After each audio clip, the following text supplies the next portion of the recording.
O anúncio que eu tenho ao lado passou com pouca repercussão na imprensa brasileira no início do ano. Falava sobre a Anglo American, a companhia então, primeiro da África do Sul, depois em Londres, concordando com a venda do negócio de níquel que tem no Brasil pelo valor de 500 milhões de reais. A compradora chama-se MMG, uma companhia que tem até CNPJ fora da China, mas a posse maioritária é da China Minmetals, então companhia estatal chinesa, que é majoritariamente então do governo central da China e, por consequência, claro, com o envolvimento do Partido Comunista Chinês. A negociação se fecha, então, em agosto, com a confirmação do negócio. Agora ela está sob escrutínio por vários motivos, que vão desde a questão geopolítica até a questão dos valores e a forma como a negociação aconteceu. O CAD, o Conselho Administrativo de Defesa Econômica, abriu ontem um processo para analisar essa venda. O que acontece é que não só tem a questão da porção desproporcional do mercado que fica com a China, a gente vai passar pelos detalhes a respeito dos números, mas de que houve uma oferta anterior de uma companhia chamada Corex, então com sede nos Países Baixos, mas de posse do grupo turco Yildirim. A proposta não era pouco maior não, 900 milhões de dólares foram oferecidos, quase o dobro por esse grupo então turco, por essa empresa ligada ao grupo turco. E ela mesma agora é uma das que contesta a operação. Vamos primeiro às contestações. A gente tem aqui do lado cada uma delas, eu vou passar com vocês. Isso aqui então é primeiro, a gente passou pela questão do CAD, tem aí então o despacho, depois houve recurso por parte da companhia, a Corex, tanto no Brasil quanto com a União Europeia. Ela passou pelo INCRA já em maio e depois mesmo período em que disputava com a União Europeia. Teve a questão do CAD, então, que agora avalia a compra. Vamos a algumas das contestações anteriores feitas pela companhia. No protesto, o que ela falava a respeito da questão do INCRA era o seguinte. Um instante, estou aqui buscando nas minhas notas, então, o que foi dito. Muito bem, aqui está o ofício. A coisa é muito pertinente, eu vou ler com você alguns dos trechos que vêm, porque também dá o tom maior de qual é a reivindicação e do porquê existe alguma controvérsia a respeito do assunto. Ela cita então as provisões legais que poderiam estar sendo violadas a respeito do assunto e segue com o seguinte. Em defesa da soberania nacional, estou lendo aqui diretamente então do ofício da Corex para a INCRA. Em defesa da soberania nacional, as normas aplicáveis estabeleceram diversos limites e requisitos para concessão da propriedade e ou exploração de terras rurais no Brasil por estrangeiros. Visando o efetivo cumprimento dos seus objetivos, as normas aplicáveis impuseram as mesmas condições. Fala então sobre a questão de compra de terras estrangeiras. E então passa pelo seguinte.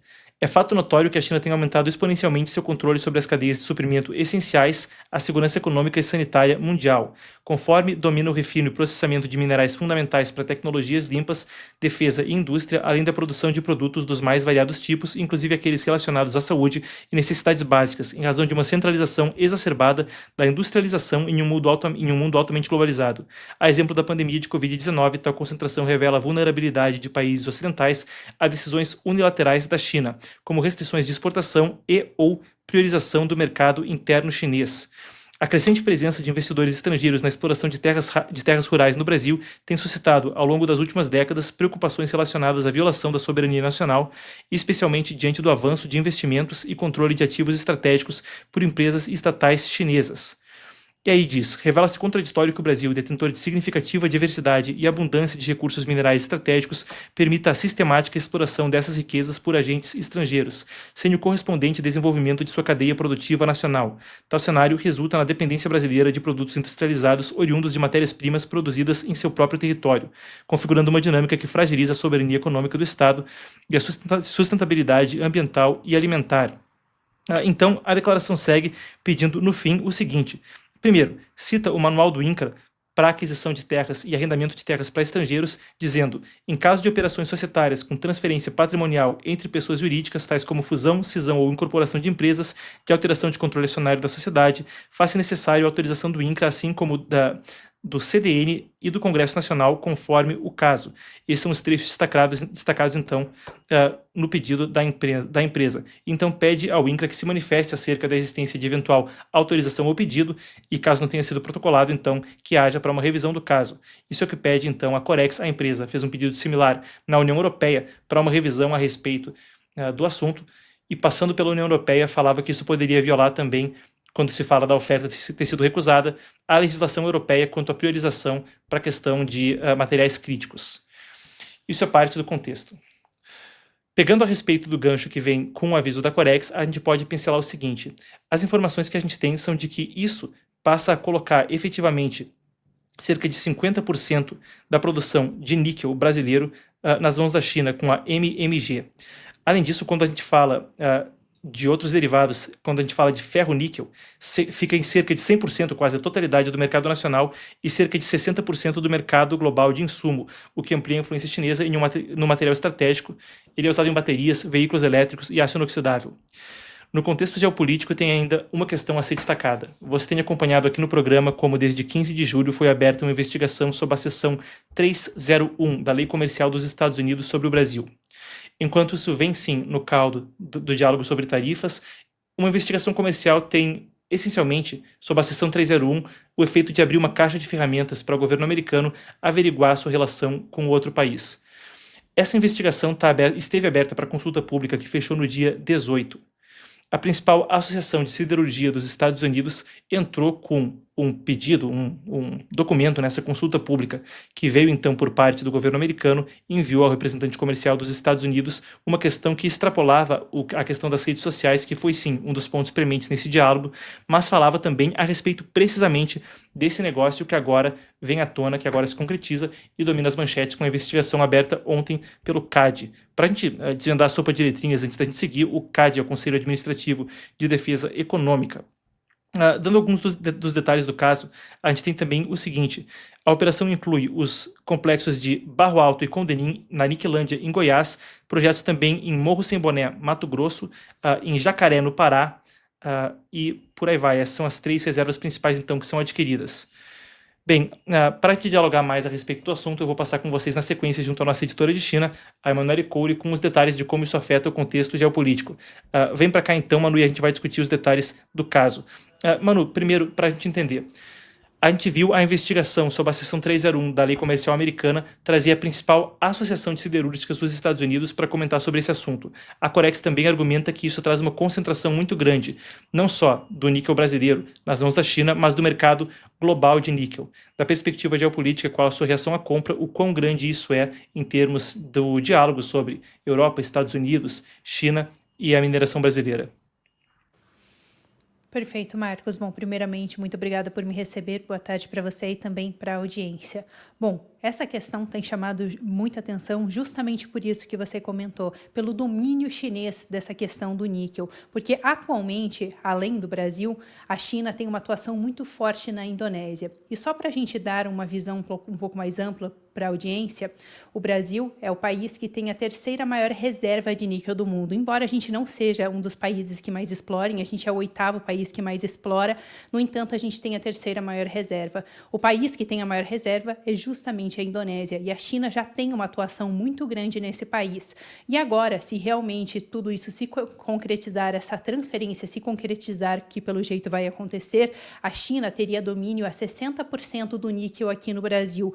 Ou seja, somando o Brasil e somando a Indonésia, a China teria um domínio de quase 50% de todo o níquel mundial. Então, a preocupação é realmente como isso pode afetar os países ocidentais, porque principalmente, digamos, diante de um cenário de conflito, por exemplo, entre Estados Unidos ou países europeus mesmo e a China, como ficaria então esse suprimento de níquel? O níquel, eu não sei até se você já chegou a comentar, mas ele é muito utilizado para fazer o aço escovado, ele também é utilizado para fazer a bateria dos carros elétricos e também é utilizado no setor aeroespacial. Então, a preocupação vem justamente porque é um produto utilizado em muitos setores e tem essa questão realmente do domínio chinês. Vale destacar, até porque você falou sobre a investigação do CAD, e quem chegou a se manifestar hoje também foi o Felipe Barros, que é o presidente da Comissão de Relações Exteriores do Brasil.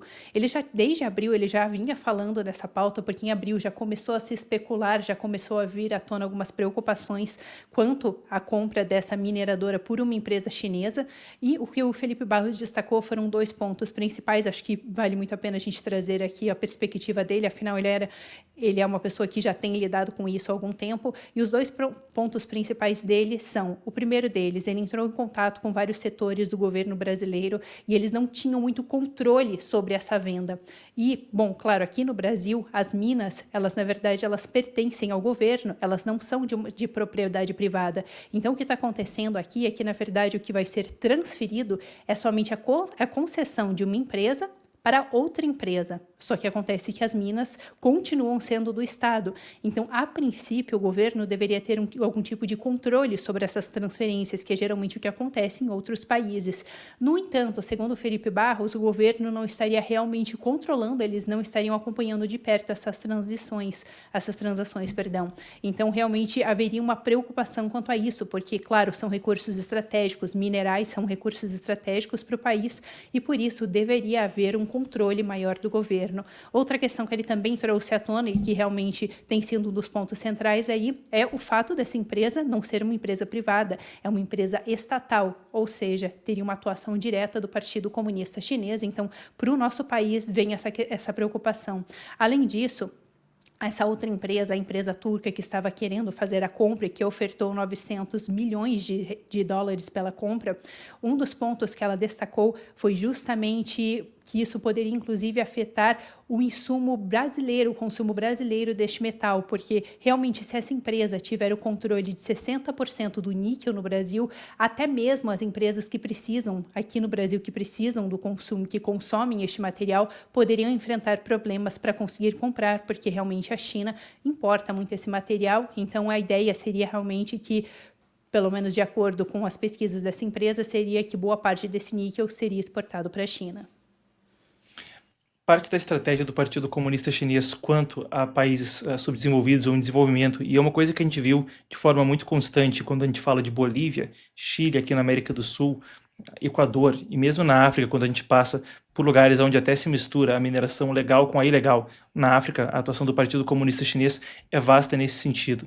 Se vê a aplicação também de utilizar isso como uma peça no tabuleiro geopolítico, tanto quando se fala de influenciar esses países, quando se fala de usar isso, como a gente citava, na questão geopolítica mais ampla de adversários chineses, como os Estados Unidos ou como os países europeus.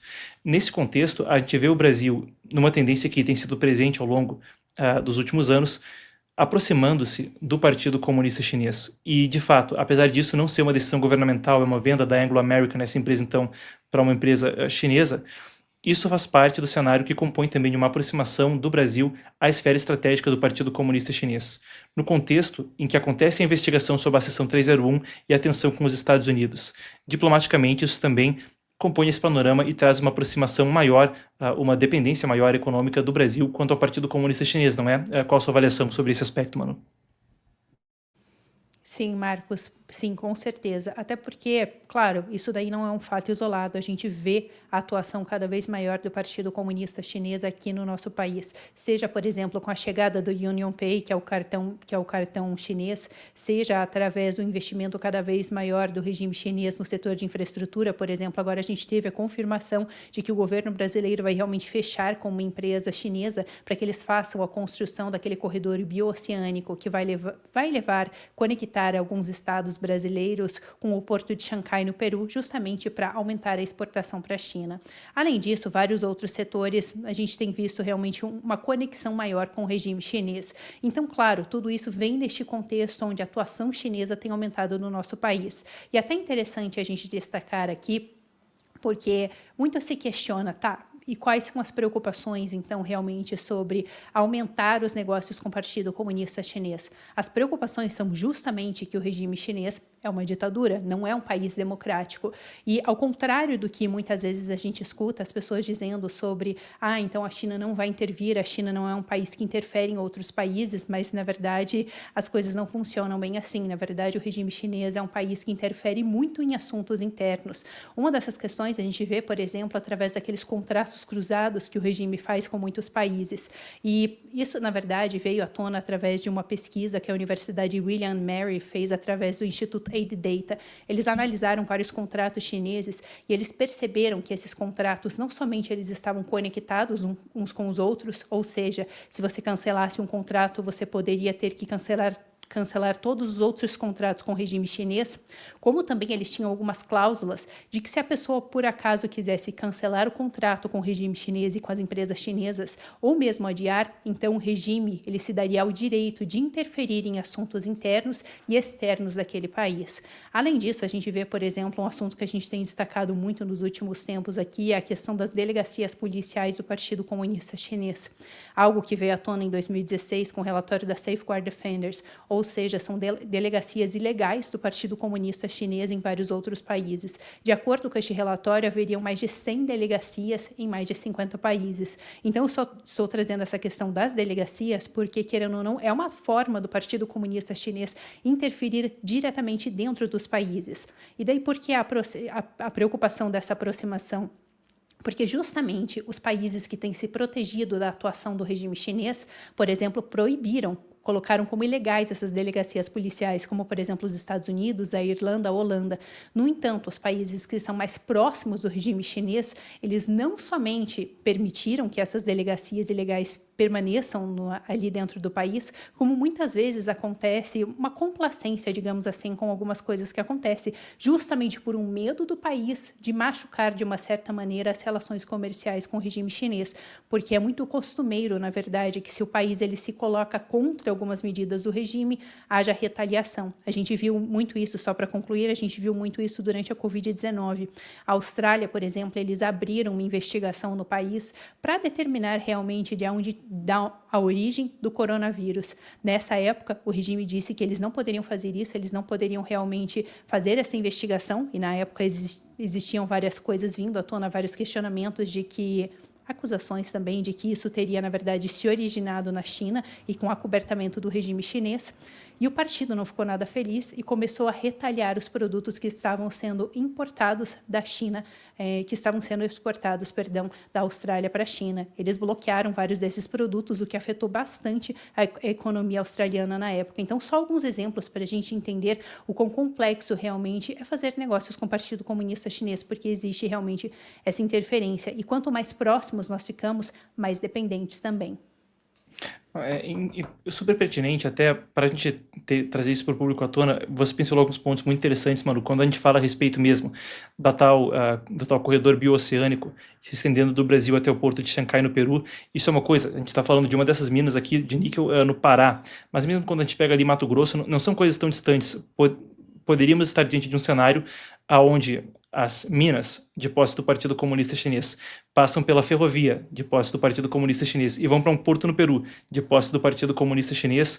Isso gradualmente coloca esses países em um cenário estratégico onde é muito difícil se desvencilhar, o que não se trata então de multilateralismo, mas de um alinhamento automático à China. Para a gente trazer um pouco mais aqui, eu estava pedindo para a nossa apuração resgatar justamente algumas das questões que você detalhou agora. Então, o estudo do laboratório A-Data da Universidade William & Mary traz a partir da análise objetiva de mais de 100 contratos de empréstimos chineses que eles têm cláusulas incomuns para influenciar as políticas internas e externas dos devedores. E quando a gente fala, claro, de um corredor bioceânico, isso provavelmente seria feito na estrutura padrão de obras de infraestrutura chinesas. Então, empréstimo vem de banco estatal chinês, você paga de volta para o banco estatal chinês, então já basicamente aí o dinheiro sai da China, volta para a China, mas depois com o dinheiro você vai investir em empreiteiras chinesas contratando trabalhadores chineses, que acabam com parte do salário retido e sendo enviado de volta para o partido. Então, uma estrutura na qual eles recebem, basicamente eles recebem aí pelo empréstimo, já vão receber um empréstimo de volta no serviço e ainda vão receber os juros da dívida. Para também respaldar o que você havia falado sobre cláusula de cancelamento cruzado. Aqui são tantos pontos excelentes que você trouxe, mas só para a gente ter aqui, eu também estava com isso na manga para a gente discutir. Na Argentina, quando descobriram que nem mesmo as mais altas autoridades do país, estamos falando de presidente, né, isso foi no governo Macri, descobriram que nem eles poderiam entrar sem permissão, sem autorização devida do exército chinês numa base espacial na província de Neuquén, na Argentina, pediram para revisar os contratos e disseram, tudo bem, vamos revisar, mas os contratos são cruzados, o cancelamento é cruzado, se tiver que revisar esse, vamos ter que revisar todos os contratos de empréstimo da relação bilateral. Quando a gente fala de Bolívia, Equador, Chile, tem coisas parecidas com isso também quanto à mineração. Então, é muito bem colocado para a gente passar por isso. Manu, eu quero que você fique com a gente para a gente passar também pelo seguinte.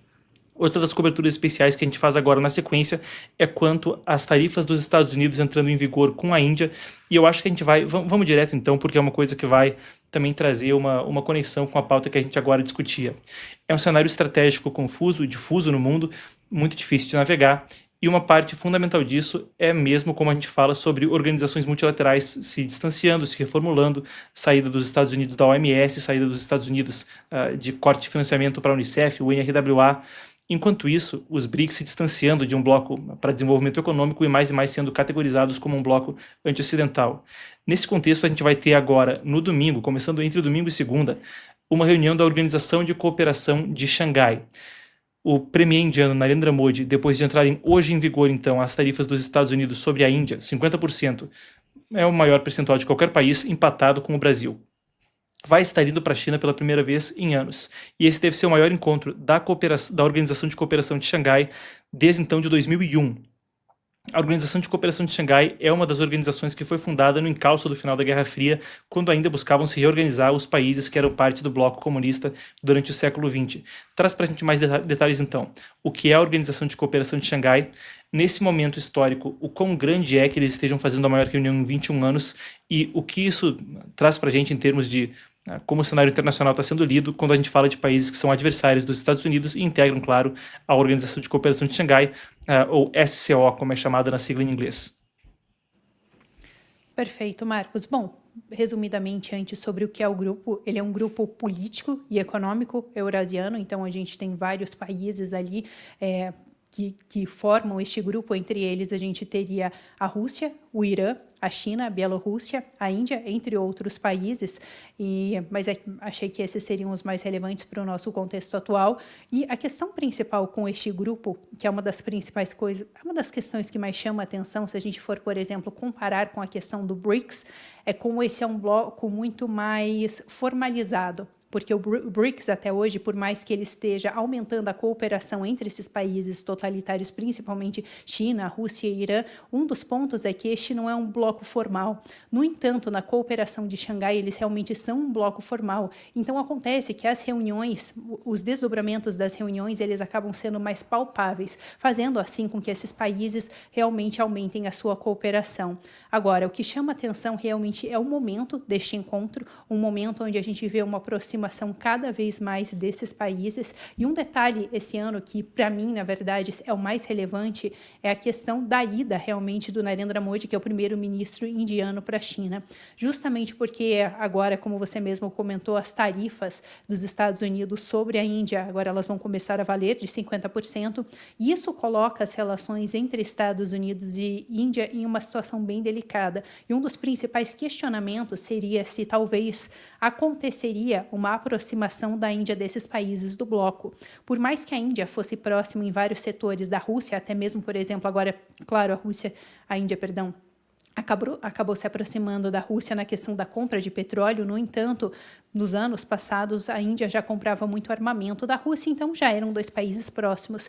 No entanto, a Índia e a China são dois países que têm conflitos históricos e que se intensificaram bastante desde 2020, quando a gente teve um conflito na fronteira entre os dois países, onde indianos e chineses acabaram morrendo. Desde lá, eles estavam se distanciando e a gente viu, na verdade, um movimento oposto na semana passada, que foi uma aproximação entre os dois países. Wang Yi, que é o ministro das Relações Exteriores da China, ele foi até a Índia e eles fizeram vários negócios. A ideia seria aproximar a economia e também cooperar em outros setores. Então, eu acredito que, na verdade, esse vai ser um dos pontos centrais, realmente, se vai existir algum tipo de aproximação da Índia, que é um país muito importante, é um aliado importante dos Estados Unidos ali na Ásia, principalmente neste momento de tensão, e se vai acontecer realmente, talvez, uma aproximação deles com o regime chinês, porque provavelmente uma aproximação da Índia com o regime chinês, são os dois países que mais têm conflitos ali dentro do bloco, isso poderia significar, talvez, um alinhamento maior da Índia com esses países autoritários ali, os Estados Unidos, talvez perdendo de uma certa maneira um aliado muito importante. E por que eu trago isso? Porque, claro, que a gente vai ter uma cooperação maior, isso sempre ajuda numa cooperação maior entre os outros países. No entanto, a aproximação entre esses outros países, seja a Bielorrússia, seja Irã, seja seja a China, ela já estava acontecendo fora dessa cooperação de Xangai. No entanto, como você mesmo disse, essa é a primeira vez em 7 anos que o Narendra Modi vai para a China. Então, eu acredito que esse seja realmente um dos pontos centrais de discussão.